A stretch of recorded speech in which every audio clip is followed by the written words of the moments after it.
성경 말씀 룻기서 4장 1절부터 12절 말씀입니다. 구약 성경 406면 룻기서 4장 1절부터 12절 말씀.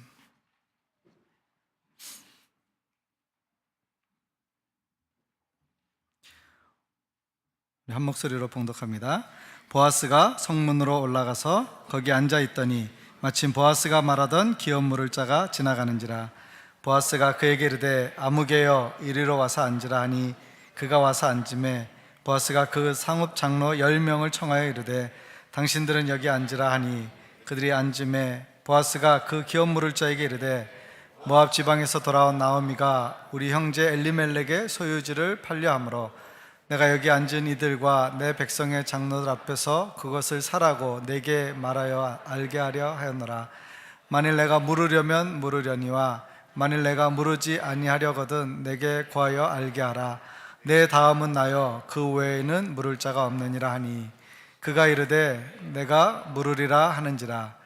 보아스가 이르되 내가 나오미의 손에서 그 밭을 사는 날에 곧 죽은 자의 아내 모압 여인 룻에게서 사서 그 죽은 자의 기업을 그의 이름으로 세워야 할지니라 하니 그 기업 물을 자가 이르되 나는 내 기업에 손해가 있을까 하여 나를 위하여 물으지 못하노니 내가 물을 것은 내가 물으라. 나는 물으지 못하겠노라 하는지라.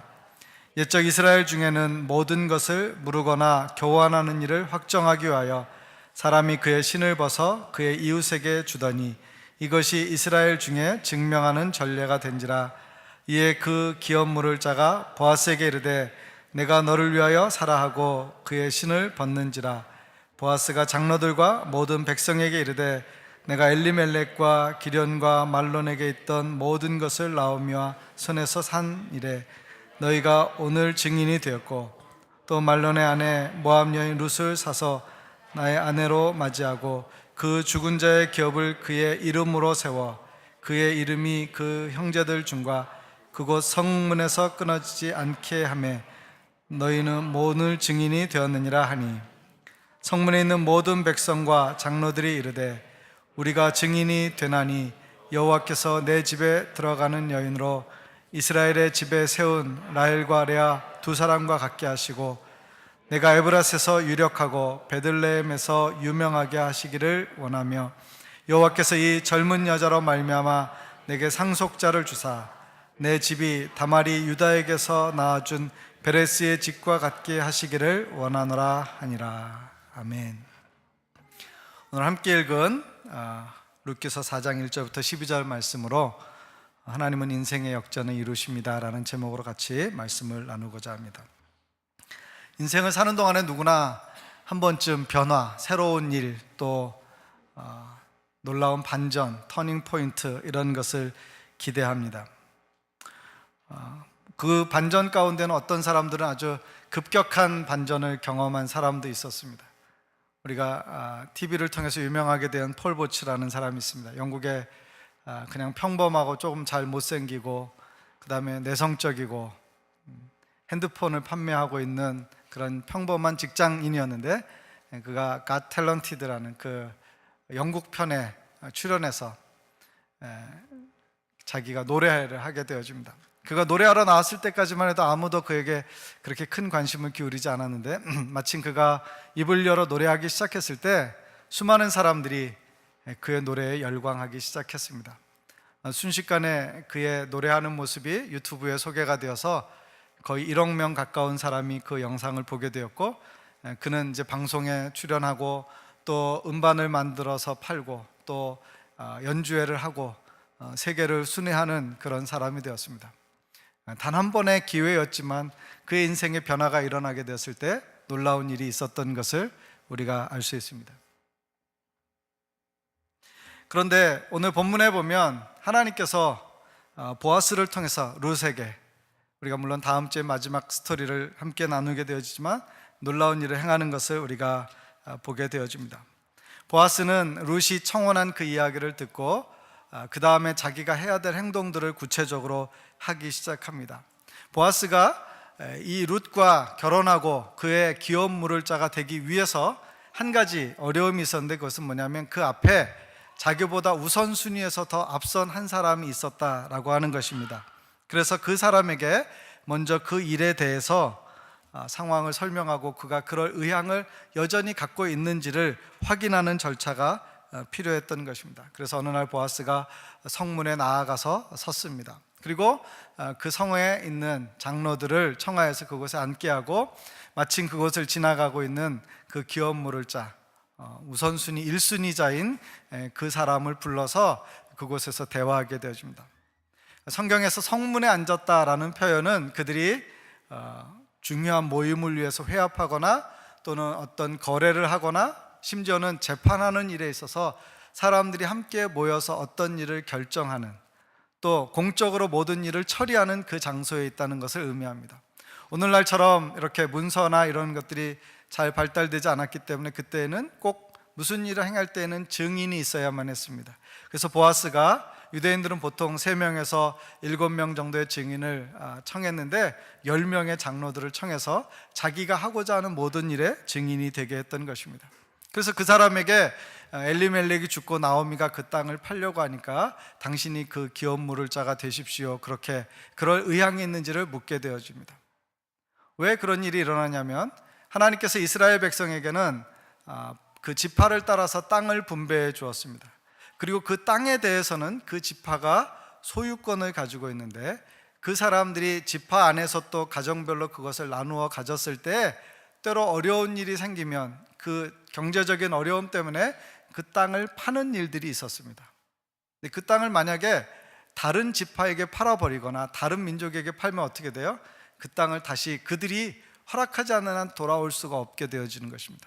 그래서 항상 이스라엘 백성은 땅을 거래할 때 그 소유권을 거래한다기보다는 사실은 경작권, 그것을 사용할 수 있는 권한을 거래하고 희년이 되었을 때 50년이 지나면 그 모든 것이 다시 원래의 주인에게로 돌아올 수 있게 해서 그 나라와 민족이 그대로 유지되어질 수 있는 사회보장책을 가지고 있었어요. 그래서 그 사람이 땅을 팔게 될 때 그것에 대해서 가장 가까운 친척이 먼저 그 일에 대해서 책임을 지고 돈을 보태줌으로써 또 그 가정을 책임져 줌으로써 그 한 가정이 그 지파 안에서 몰락하지 않고 그 구성원으로서 계속 존재할 수 있도록 도와주는 그런 일을 했던 것입니다.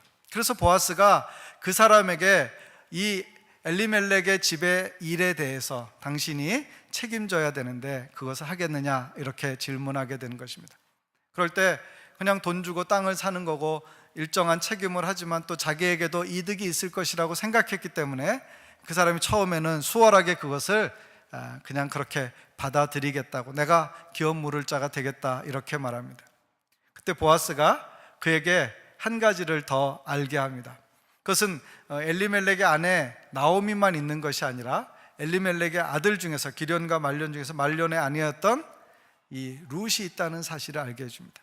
룻은 이방 여인으로 이제 그가 기업 물을 자가 되면 룻을 자기의 아내로 맞이해야 하고 또 룻이 아들을 낳을 경우에 그 가문이 대를 끊이지 않고 이어갈 수 있는 특별한 축복을 받게 될 뿐만 아니라 이 기업 물을 자는 그 아들에게 자기의 아들도 되어지기 때문에 자기가 물렀던 모든 땅과 재산들에 대해서 그에게 돌려줘서 그 가문이 계속 유지되어도 되도록 해줘야 한다는 사실입니다. 이 사람이 가만히 생각하니까 자기가 땅을 사는 문제에 대해서는 나오미를 책임지는 것까지는 간단한 문제였는데 이 룻이 있어서, 나오미는 어차피 아이를 낳을 수 없지만 룻은 아이를 낳을 수 있고 그가 아들을 낳으면 그의 재산을 다시 다 돌려줘야 되니까 자기에게는 이익이 아니라 오히려 손해가 나는 것으로 생각이 되었던 것입니다. 그래서 이 기업 물을 자가 그 일에 대해서 자기는 어렵다라고 난색을 표현하게 되어집니다. 그리고 오히려 보아스에게 당신이 물으려면 물으라고 이렇게 말하게 되어집니다. 그리고 그 일에 대해서 보아스가 오케이 했을 때 이 사람은 자기의 신발을 벗어서 그것을 증표로 삼았던 것입니다. 그것은 역사적으로 이스라엘 백성들 가운데 문화적인 풍습으로 그렇게 행했던 것입니다. 어떤 거래가 성사되거나 어떤 약속이 확증되어졌을 때 신발을 벗어주는 거예요.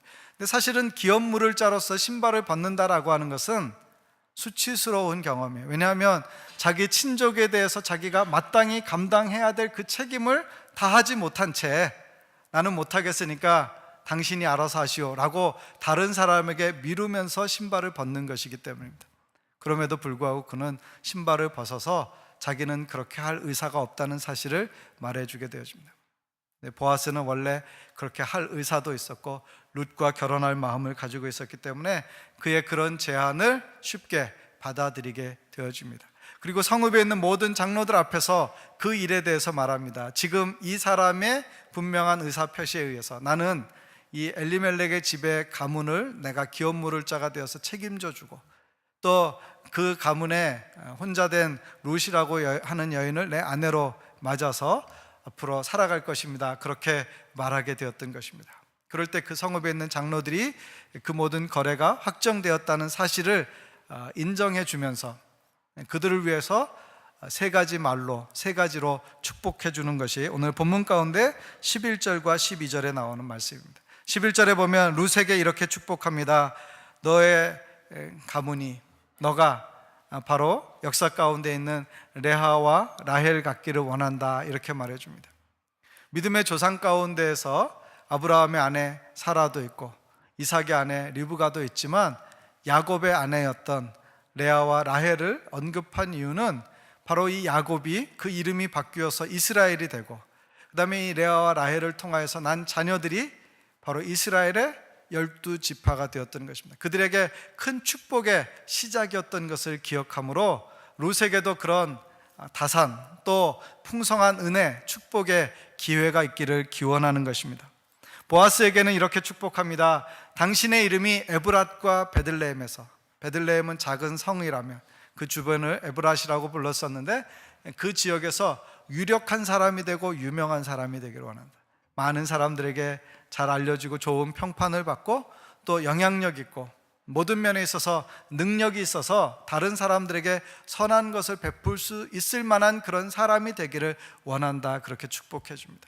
그리고 보아스와 룻이 만나 결혼하여 이루게 될 그 가정을 축복하기를, 그 가정에서 태어나는 아이가 마치 유다가 다말에게서 난 베레스와 같아서 그 후손들이 하나님 앞에 영광을 받기를 원한다, 그렇게 기원하는 것을 볼 수 있습니다. 유다와 다말 사건에 대해서는 여러분이 창세기의 이야기를 좀 참고해 보시면 좋겠는데, 그것은 분명하게 유다의 아들들이 이렇게 죽고 난 뒤에 다말이 세 번째 아들이 있지만 그 아들을 자기에게 주지 않는 것으로 인하여서 시아버지와의 관계를 통하여서 낳은 아들이 베레스입니다. 우리가 생각할 때 굉장히 비장성적인 관계이지만 그럼에도 불구하고 하나님께서는 이 유다를 통하여서 그 이스라엘의 가문들이 계속 이어져 갈 수 있게 했고, 그래서 성경 가운데 보면 마태복음 1장에 나오는 예수님의 족복 가운데 그 스토리가 소개되어져 있는 것을 볼 수 있습니다. 어쨌든 그 성읍에 있는 장로들은 이 보아스의 모든 선행, 그의 책임감, 그의 성실함을 칭찬하고 인정해주며 그와 룻이 결혼하여 이루게 될 그 가정을 축복하고 있는 것이 오늘 본문의 중요한 내용들입니다. 그런데 이 보아스가 룻에 대하여 가졌던 그 열심과 사랑과 헌신이 바로 하나님이 우리를 향하여서 가졌던 놀라운 은혜와 사랑과 같은 면입니다. 그런 면에서 보아스는 바로 예수 그리스도의 모형과 예표로서 설명되어질 수 있습니다. 하나님이 보아스를 통해서 룻의 인생 가운데 모압 여인, 이방 여인의 땅에서 시어머니도 과부이고 자신도 홀로 되어서 고통하는 그 삶의 자리에서 그를 일으켜서 인생의 새로운 기회, 새로운 문을 열어주셨던 것처럼 하나님 오늘 예수 그리스도를 통해서 저 여러분의 인생 가운데 놀라운 일을 행하고 계신 것을 믿습니다. 그 은혜 안에서 변화되어지고 새로워지는 우리 모두가 되시기를 바랍니다. 오늘 첫 번째 나눌 메시지는 하나님은 우리의 인생을 바꾸어 주시는데, 역전을 이루어 주시는데 그것은 구원의 은혜를 통해서 그렇게 하신다라고 하는 것입니다. 하나님은 우리를 사랑하셔서 이 모든 일을 계획하시고 그 뜻 안에서 이루어가고 계시는 것입니다. 인류가 처음 범죄하였을 때 창세기 3장에 보시면 그들을 에덴 동산에서 나가게 합니다. 죄된 상태로 하나님 안에 계속 거할 수 없었습니다. 그래서 죄가 하나님과 그들 사이를 거리를 내었던 것입니다. 하나님께서 그들에게 한 가지 언약을 주십니다. 그것은 그들을 구원하실 것이라고 하는 약속인 것입니다. 그 약속은 창세기 3장 15절에 여인의 후손을 통하여서 사단의 후손의 머리를 상하게 한다. 사단이 가지고 있는 죽음의 권세를 이기게 할 것이다 라고 하는 중요한 약속을 해주고 계신 것입니다. 이것이 인류를 향한 하나님의 첫 번째 구원의 약속이었습니다. 근데 하나님은 그 약속을 세월이 흘러 아브라함에게 또 반복하여 말씀하십니다. 아브라함이 자식이 없을 때 그를 부르셔서 갈대아 우르에서 가나안으로 부르신 하나님께서는 아브라함에게 이렇게 말씀하십니다. 하늘의 무뼈를 보고 바다에 많은 모래알을 세어봐라. 내가 그것을 셀 수 없을진데 내 후손도 그와 같으리라. 그렇게 축복하시면서 아브라함을 복의 근원되게 하시고 아브라함을 통해서 열국이 복을 받을 것에 대해서 말씀해 주셨습니다. 하나님은 이스라엘 백성이 애굽에서 고통하고 있을 때 다시 그 언약을 상기시켜 주십니다. 그들이 출애굽하게 되었을 때 마지막 10번째 재앙은 모든 장자가 죽는 것이었습니다. 그럴 때 이스라엘 백성들은 그 장자의 죽음을 피할 수 있는 하나님의 은혜가 있었어요. 그것은 뭐냐면 어린 양을 잡아서 그 피를 문설주에 문의 앞에 있는 기둥에 바르는 것이었습니다. 그럴 때 그 지역에 있었던 하나님이 보내신 죽음의 사자가 그 집을 넘어감으로, 그것이 넘어갔다라고 해서 유월이라고 하는 단어를 쓴 것입니다. 패스오버, 넘어가게 하시는 하나님의 은혜가 그 사람들을 구원하여 주신 것입니다. 그래서 하나님께서 예수 그리스도의 십자가의 보혈로 구원받게 할 모든 사람의 모형적인 모습으로 유월절 사건을 그들에게 기억하게 하셨던 것입니다. 그들은 광야에서 먹이고 입히시며 그들 하나님의 은혜의 자리로 인도하셔서 마침내 가나안에 이르게 하셨던 것입니다. 구약은 예수 그리스도의 오시기 전까지 반복하여서 예수 그리스도를 통한 하나님의 구원 계획이 이루어지고 있다는 사실을 말합니다. 그리고 마침내 신약은 예수께서 이 땅 가운데 오셔서 우리를 위한 모든 구원의 계획을 이루셔서 우리로 하여금 하나님의 자녀가 되는 놀라운 권세를 얻게 하신 것에 대해서 기록하고, 그리고 주님께서 다시 오실 것에 대해서 말씀하고 계신 것입니다. 여러분, 우리가 예수 믿고 구원받은 것은 내가 어느 날 예수 믿기로 결단하고 내가 어느 날 교회 가서 복음 듣기로 결단한 그것에서부터 출발한 우리의 어떤 결정, 우리의 선택으로 여겨질 것입니다. 그러나 그 이전에 하나님께서 우리를 향한 놀라운 계획을 갖고 계셨습니다. 하나님 우리를 예정하시고 선택하셨을 뿐만 아니라 하나님 우리의 인생 가운데 이 모든 것들을 작정하셔서 선한 뜻을 이루어 주고 계시기 때문에 우리가 더듬어서 지혜에 있어서 또 특별한 어떤 은사나 어떤 기능이 있어서 우리가 하나님을 안 것이 아니라 전적인 하나님의 은혜로서 하나님의 사랑을 경험하게 되었다는 사실입니다. 여러분이 받은 구원은 하나님께서 작정하시고 계획하시고 이루어 주신 크고 놀라운 구원이라고 하는 것입니다. 이 구원은 우리에게 어떤 의미가 있습니까? 우리가 구원받았다라고 하는 것은 하나님의 사랑을 받았다는 것이고, 우리가 구원받았다는 것은 우리가 하나님의 자녀가 되었다는 것을 말씀하는 것입니다. 우리가 구원받은 것은 우리로 하여금 이 땅 가운데서 하나님 안에서 새로운 인생을 사는 시작이 되었다는 것입니다. 고린도서 5장 17절에 새로운 피조물에 대해서 여러 번 말씀드렸습니다. 새로운 피조물이라고 하는 것은 새로운 창조입니다. 우리는 이 땅에 사는 동안에 구원받은 사람이 되었기 때문에 세상 사람과 똑같이 살지만 그냥 남들이 잘 알지 못하는 천국 가는 어떤 티켓을 하나 주머니에 넣고 다니다가 언젠가 때가 돼서 그것을 쓰게 될 때 그냥 그 티켓 보여주고 천국 가는 정도의 사람이 아니라, 하나님 우리를 하나님의 자녀로 삼아 주셨을 뿐만 아니라 이 땅 가운데서 하나님의 일하심을 보고 하나님의 은혜를 경험하고 하나님과 동행하는 삶을 살도록 완전히 새로운 인생으로 바꾸어 주신 그 은혜를 경험한 사람이 되게 하셨다는 것입니다. 저 여러분은 세상에 살지만 세상에서 구별된 사람입니다. 세상에서 변화된 사람이고요, 세상에서 새로워진 사람인 줄로 믿습니다. 그것을 기억하시고 여러분이 사셔야 됩니다. 만일 여러분이 그 은혜를 알지 못하고 그것을 가볍게 여기면서 세상 사람들처럼 세상에서의 삶을 여전히 살아가고 있다면 우리는 중요한 것을 놓치고 있는 것입니다. 하나님 앞에 합당하지 않은 삶을 살고 있는 것입니다. 우리는 구원받은 이후에 구원받은 그리스도인으로서의 변화된 가치관을 가지고 살아야 합니다. 그것은 하나님께서 주신 사명을 깨닫는 것, 하나님이 주신 계명을 따라 실천하는 삶을 사는 것입니다. 하나님의 나라를 기억하는 것입니다. 하나님의 성품을 우리의 삶 가운데서 적용해 나가는 것입니다. 하나님께서 우리에게 행하라고 하신 것을 기쁨으로 행하는 것이고, 하나님이 우리에게 금하신 것에 대해서 우리가 그 죄에 대해서, 모든 악한 것에 대해서, 하나님이 싫어하시는 것에 대해서 우리가 함께 싫어하는 마음을 갖는 것입니다. 하나님 앞에 합당한 삶을 사는, 변화를 경험하는 저와 여러분이 되시기를 주님의 이름으로 기원합니다. 하나님 우리를 구원하여 주심으로 새로운 인생, 새로운 삶의 역사를 시작하셨습니다. 두 번째는, 하나님은 열정과 헌신을 통해서 우리의 삶을 변화시킵니다. 이 일을 시작한 보아스는 그 일을 마치기까지 그가 할 수 있는 최선의 노력을 기울이며 열정적으로 그 일을 감당하는 것을 볼 수 있습니다. 모든 일에 있어서 어려움이 없도록, 모든 일이 완전해지도록 그는 최선의 노력을 경주했던 것입니다. 뿐만 아니라 그는 자기가 그 일을 감당하는 동안에 손해볼 것들, 그것을 기꺼이 감수하려는 마음을 가지고 그 모든 것을 행했던 것입니다. 하나님의 사랑은 계산되어지지 않는 사랑이었습니다. 하나님 우리를 사랑하셔서 구원하실 때 예수 그리스도를 통하여 구원하셨는데, 그것은 계산할 수 없는 것이었습니다. 하나님이 우리에게 주신 구원은 값없이 주신 구원이에요. 그러나 그것이 값싸기 때문에 거저 주신 것이 아니라 너무나 값비싸기 때문에 우리가 우리의 힘으로, 값으로 그것을 지불할 수 없기 때문에 하나님이 우리에게 은혜의 구원으로 허락하여 주신 것입니다. 하나님 우리를 값주고 사셔서 그 모든 일을 기꺼이 우리에게 축복으로 허락해 주셨던 것입니다. 하나님만큼 열정과 헌신이 있으신 분이 없습니다. 이사야서 62장 1절 말씀 같이 한번 읽어보겠습니다. 이사야서 62장 1절 말씀 시작. 나는 시온의 의가 빛같이, 예루살렘의 구원이 횃불같이 나타나도록 시온을 위하여 잠잠하지 아니하며 예루살렘을 위하여 쉬지 아니할 것인지. 하나님은 어떤 분이세요? 쉬지 아니하시는 분이십니다. 하나님은 졸지도 않고 주무시지도 않는다고 했어요. 여러분, 우리가 살고 있는 세상을 보면 그런 것들이 더 분명해집니다. 우리는 전 세계를 우리가 시간대별로 나누면 24시간으로 나누어 볼 수 있습니다.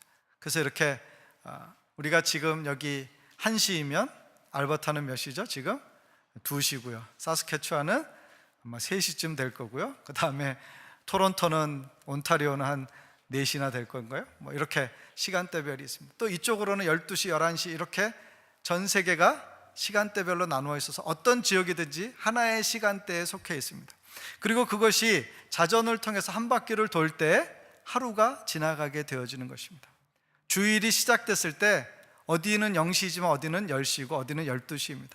어떤 곳에서 주일이 시작돼서 예배가 시작되어지면 그 다음 시간에는 그 다음 지역에서, 그 다음 시간에는 그 다음 지역에서, 우리 하나님은 우리의 예배만 받으시는 것이 아니라 토론토에서 드리는 예배에서도, 한국에서 드리는 예배에서도, 남미에서 드리는 예배에서도 하나님의 백성들이 하나님 앞에 나와서 드리는 모든 예배를 받으시는 줄로 믿습니다. 하나님은 그 모든 사람들의 기도에 귀를 기울여 들으시는 줄로 믿습니다. 하나님이 제일 바쁘실 거예요. 하나님은 쉬지 아니하시고 주무시지 아니하시고 졸지 아니하시고 우리 인생 가운데 간섭하시고 도우신다라고 하는 것입니다.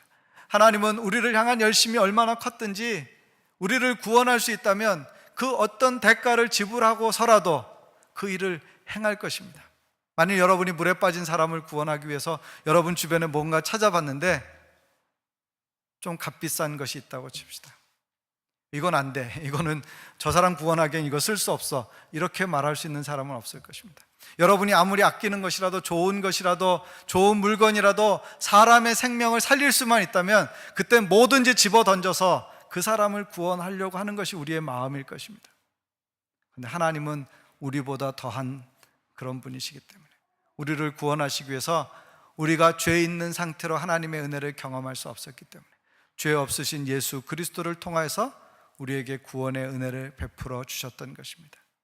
하나님의 열심, 하나님의 헌신이 우리 가운데 있었던 것입니다. 로마서 8장 32절 말씀 같이 한번 읽어보겠습니다. 시작. 자기 아들을 아끼지 아니하시고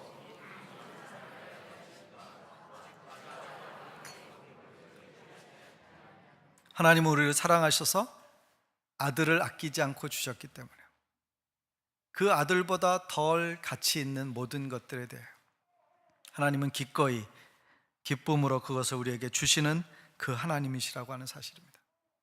그러므로 그 하나님 앞에 우리가 변화된 인생으로 합당하게 보일 반응은 무엇입니까? 하나님을 위한 열심을 가져야 할 것입니다. 구약 성경에 보면 에스더서에 이런 이야기가 나옵니다. 에스더서는 포로기에 있었던 일인데 하만이라고 하는 사람이 이스라엘 민족에 대하여 몹시 불편한 마음을 가져서 그들을 다 죽이고자 했습니다. 그래서 왕에게 가서 모든 일에 대해서 자기가 의도한 것들을 설명하고 숨은 의도를 가지고 있었지만 허락을 받아서 그 조서를 전국에 내리게 되었습니다. 그럴 때 왕부였던 에스더의 삼촌인 이 모르드게가 그 일에 대해서 굉장히 두려운 마음을 가졌어요. 그래서 자기가 할 수 있는 최선은 하나님 앞에 기도하고 그리고 에스더에게 왕한테 가서 이 일에 대해서 말하라고 하는 것이었습니다. 에스더가 처음 그 말을 들었을 때는 자기도 몹시 놀랐어요. 왜냐하면 왕후라고 할지라도 그 세대에는 왕을 독살하거나 하는 일들이 많았기 때문에 왕이 부르기 전에는 왕 앞에 함부로 나아갈 수가 없었기 때문입니다. 자기 앞에 있었던 와스디라는 왕후가 바로 비슷한 예를 경험했기 때문에 에스더의 마음 가운데도 좀 꺼리끼는 마음이 있었을지 모르겠어요. 그때 모르드게가 에스더에게 전가를 보내서 하나님께서 행하시고자 하는 그 마음을 이렇게 표현해서 써주었습니다. 에스더서 4장 13절 14절 말씀 같이 한번 읽어보겠습니다. 시작. 모르드게가 그를 시켜 에스더에게 회답하되 너는 왕궁에 있으니 모든 유다인 중에 홀로 목숨을 건지리라 생각하지 말라. 이때 내가 만일 잠잠하여 말이 없으면 유다인은 다른 데로 말미암아 노임과 구원을 얻으려니와 너와 내 아버지 집은 멸망하리라. 내가 왕후의 자리를 얻은 것이 이때를 위함이 아닌지 누가 알겠느냐. 에스더에게 이렇게 말하는 거예요. 하나님은 우리 민족에 대한 뜻을 가지고 계시기 때문에 하나님 우리 민족을 구원하실 것이다. 내가 하지 않는다 하더라도 하나님은 다른 길을 열어서라도 다른 사람을 사용해서라도 우리 민족을 구원하실 것이다. 그러나 하나님께서 부르시는 이때에 내가 그 일에 대해서 그 거룩한 책임에 대해서 하나님 앞에 마땅히 감당해야 될 그 일에 대해서 무관심하다면 너는 그것 때문에 너의 그 모든 책임 때문에 너와 내 집이 멸망하게 될 것이다. 그렇게 말하는 것입니다. 사랑하는 성도 여러분, 하나님의 일을 행하는 데 있어서 하나님이 꼭 우리가 뭔가를 해야만 하나님의 일이 부족함 없이 채워지는 것이 아닙니다. 하나님은 우리를 사용하실 때, 우리를 부르실 때, 우리에게 무언가를 하라고 하실 때 그것은 우리에게 주시는 거룩한 책임이자 동시에 특권이 되는 것은 우리 때문에 그 일이 이루어지거나 안 이루어지는 것이 아니라 하나님이 이루실 그 일 가운데 우리를 부르셔서 그 일의 동역자가 되게 하여 주시는 것, 그것을 기억하기 때문입니다. 에스더에게 말한 그것을 기억하십시오. 하나님은 우리를 그 때를 위하여 그 필요한 자리 가운데 필요한 사명을 이루시도록 부르셔서 보내셔서 그 일을 하게 하시는 것입니다. 만일 우리가 하지 않으면 그것 때문에 하나님의 일이 어그러지는 것이 아니라 하나님은 하나님의 방법으로 그 일을 누군가를 사용해서든 다른 일로 그것을 성취하실 것입니다. 그러나 그것을 미스한, 그것을 제대로 행하지 못한 것은 우리에게 큰 기회를 놓친 그 특권을 잃어버린 것이 될 것이라고 하는 것입니다. 여러분, 우리의 인생을 사는 동안에 하나님을 섬기는 것은 때로 분주하기도 하고 때로 어렵기도 하고 수고와 애씀이 있었고 또 고난을 자처해야 되는 그런 어려운 것일 수 있습니다. 그럼에도 불구하고 그것은 하나님이 주시는 영광스러운 일이 될 줄로 믿습니다. 그것을 기억하시는 저와 여러분이 되시기를 바랍니다. 우리가 원주민 선교를 갔을 때 원주민들을 바라보는 여러 시각들이 있지만 가장 안타까운 것은 뭐냐면 그들 가운데는 아무런 특별한 일이 일어나지 않는다는 사실입니다. 오랜 동안 그들은 그냥 일하지 않고도 살 수 있도록 보호를 받았어요. 여러분, 그것이 결코 그들에게 좋은 것이 아니었던 것입니다. 그것은 독과 같은 것이었어요. 그들은 일정한 지역에서 이렇게 원주민 리저브를 만들어서 거기에 살게 되어집니다. 도시에 가까운 곳도 있지만 대부분 멀리 있는 곳에 가보면 우리는 그냥 한두 번 갔으니까 굉장히 전원적인 풍경이고 어쩌다 저쩌다 이렇게 말하지만 거기에 사는 사람들에게는 그것이 너무나 지루한 일상일 수 있습니다. 어제도 그렇고 오늘도 그렇고 내일도 그렇고 일하지 않습니다. 그렇기 때문에 그들은 일할 필요가 없기 때문에 공부하는 것에도 관심이 없어요. 인생을 어떻게 변화시키고자 하는 꿈도 없습니다. 나가봤자 어떻게 살 수 있는 길도 없어 보입니다. 왜냐하면 밴쿠버에 있는 홈리스의 80% 이상이 원주민 출신이기 때문에 그렇습니다. 그들이 그 답답한 곳을 떠나는 순간 그들은 절대 빈민으로 전락하게 되어져. 그러니까 그것 외에는 거기에 사는 것인데 거기에 사는 것은 너무나 어려운 일이에요. 원주민들은 세 가지 기록을 가지고 있다고 해요. 세계에서 가장 높은 10대 임신율, 그 다음에 마약, 그 다음에 자살률, 이 세 가지 청소년들에게 가장 불명예스러운 세 가지 기록을 이 캐나다에 살고 있는 원주민들이 가지고 있다 그래요. 그들 안에는 평온해 보이지만 그 안에는 온갖 더러운 마약과 음란한 것들과 근친상간과 온갖 상처들, 깊은 고통들이 그 안에 있습니다. 아무것도 일어나지 않는, 아무 일도 하지 않는 그들에게 변화가 일어나지 않는다는 사실입니다. 그들이 극복해야 될 가장 큰 문제는 바로 그런 것으로부터, 그런 억눌림으로부터, 그런 영적인 눌림으로부터, 그런 사회적인 압력으로부터 자기 자신을 일깨우는 것인데, 그런 사람들이 너무나 적기 때문에 그것을 변화시키기가 단지 한 사람에게 복음 전해서 그가 그것을 인식하고 그것에 대해서 영적으로 반응하는 것 이상의 많은 수고와 노력이 들어가는지도 모르겠습니다.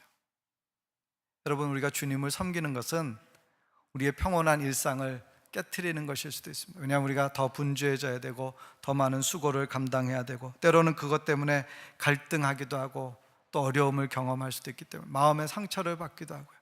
또 남몰래 마음고생을 해야 되는 그런 일들이 있을 수 있기 때문입니다.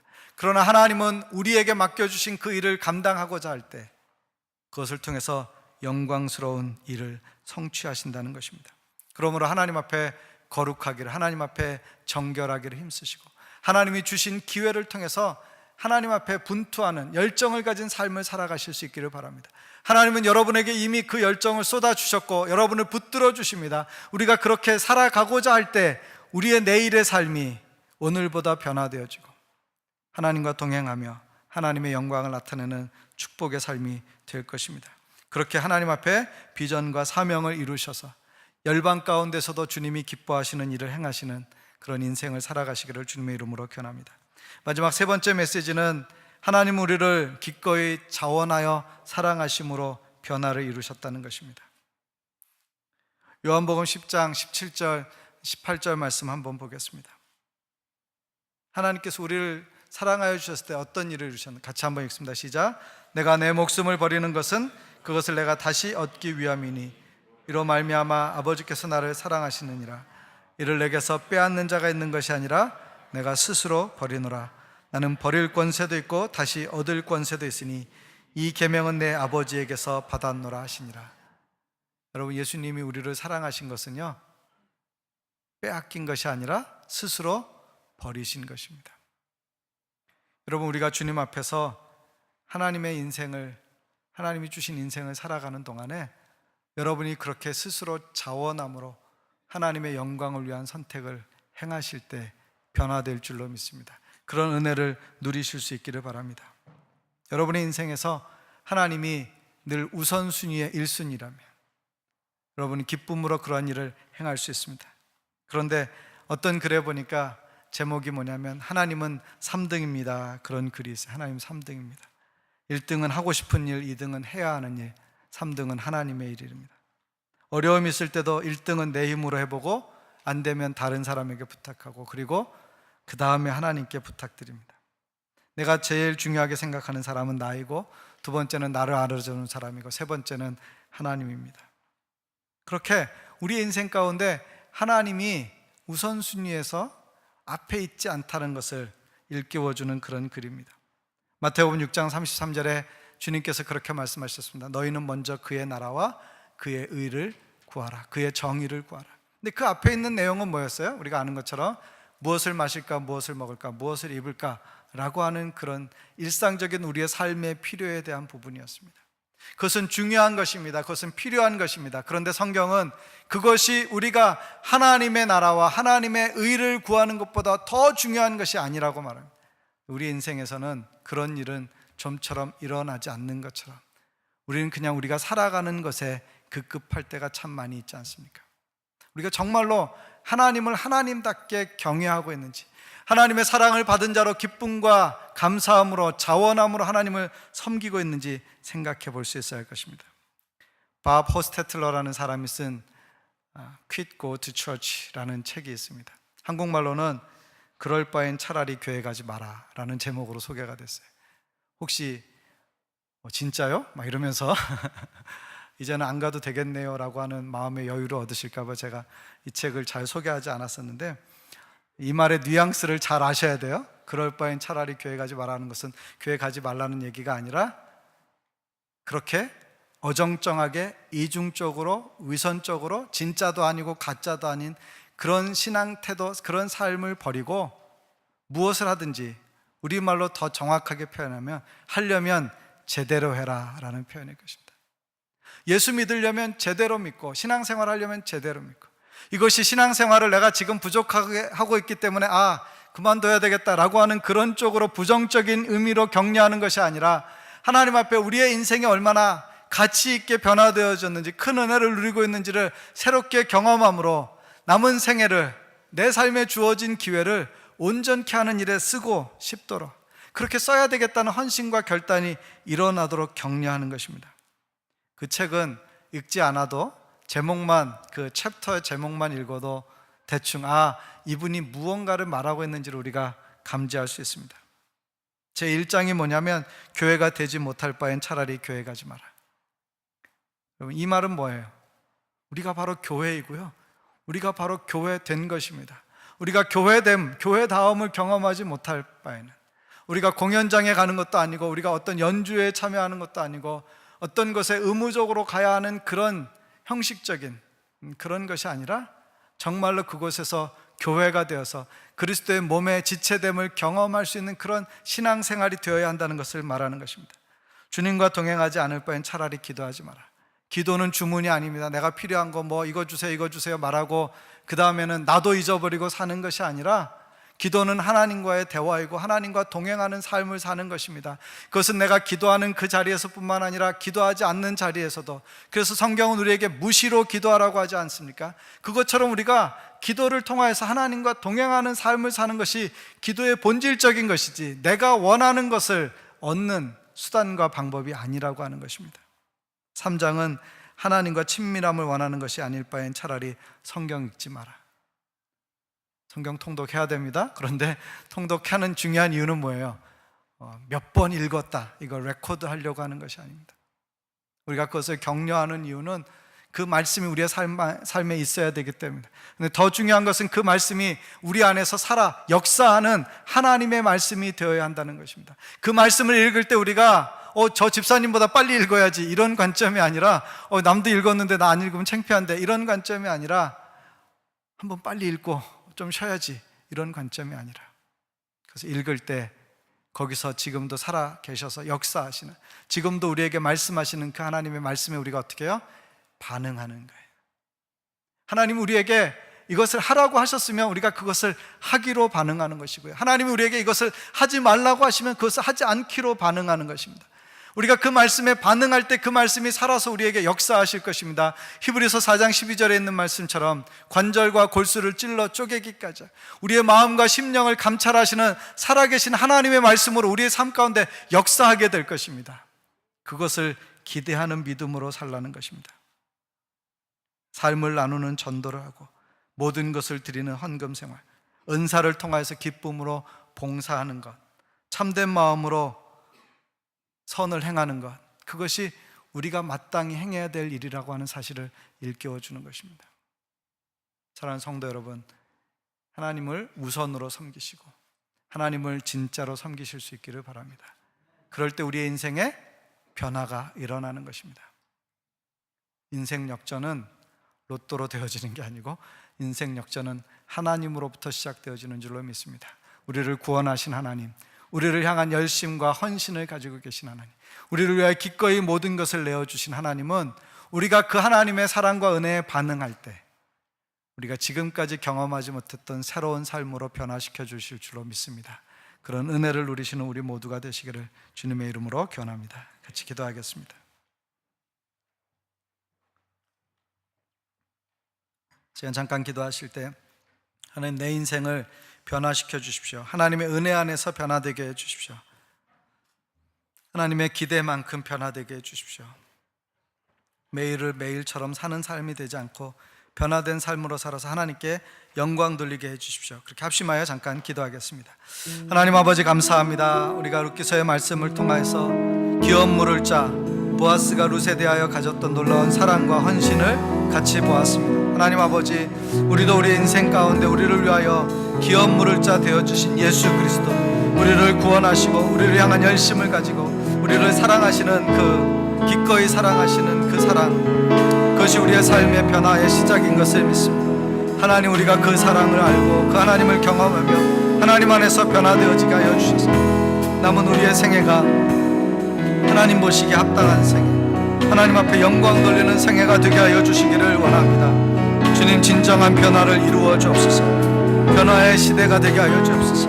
아버지, 우리가 변화되었으므로 우리 가정이 변화되어지고 우리 교회가 변화되어지고 우리의 직장이 변화되어지고 우리의 사회가 변화되어지게 하여 주옵소서. 아버지, 민족과 열방을 변화시키는 하나님의 백성들이 될 수 있도록 하나님 우리 모두를 축복하여 주시옵소서. 아버지 하나님, 이중적인 태도, 위선적인 태도, 어정쩡한 태도로 신앙생활하지 않게 해주십시오. 하나님, 우리 인생과 신앙의 우선순위로 두게 하여 주옵소서. 기쁨과 감사로 나아가게 하여 주시옵소서. 아버지 하나님, 온전히 섬기고자 하는 그런 열정과 헌신을 가진 하나님의 자녀들이 되게 하여 주시기를 원합니다. 하나님, 성도들의 가정을 축복하여 주셔서 저들이 하나님을 경외하는 믿음의 가정들 다 되게 하여 주시고 하나님의 도우심과 보호하심과 인도하심을 경험하게 하여 주옵소서. 사랑과 은혜가 많으신 아버지, 친히 우리의 기업 물을 자가 되어주셔서 죄 가운데 죽었던 우리를 그리스도의 보혈의 공로로 구원하여 주시고 구원받아 하나님 자녀 되게 해주시고 그 사랑을 경험하게 해주시고 하나님과 동행하게 해주시니 감사합니다. 하나님, 그 삶을 온전히 살아 하나님 앞에 새로워진, 변화된, 완전케 된 인생으로 영광 돌리게 하여 주시옵소서. 하나님, 우리가 어정쩡하게 이중적으로 적당하게 살며 신앙생활하지 않게 해주시고 주님을 향한 열정과 헌신을 가지고 기꺼이 자원하는 마음, 주의 나라와 그 영광을 먼저 생각하고 하나님이 기뻐하시는 그 일을 위하여 우리 자신을 드리는 거룩한 헌신과 변화가 일어나게 하여 주시옵소서. 하나님, 우리 성도들의 삶을 주께서 긍휼히 여기시고 돌보아 주셔서 아버지, 저들에게 믿음 위에 믿음을 더하여 주셔서 이 패역한 세대 가운데 온전한 믿음을 하나님을 따르게 하여 주시옵소서. 여러 가지 삶의 곤고한 자리에 있는 자들을 주께서 기억하여 주시고 저들의 기도에 응답하여 주셔서 저들이 믿음으로 서게 하여 주시고 승리하게 하여 주시기를 원합니다. 하나님의 영광을 보는 삶이 될 수 있도록 하나님, 오늘도 내일도 붙들어 주시고 함께하여 주시옵소서. 예수님의 이름으로 축복하며 기도합니다. 아멘.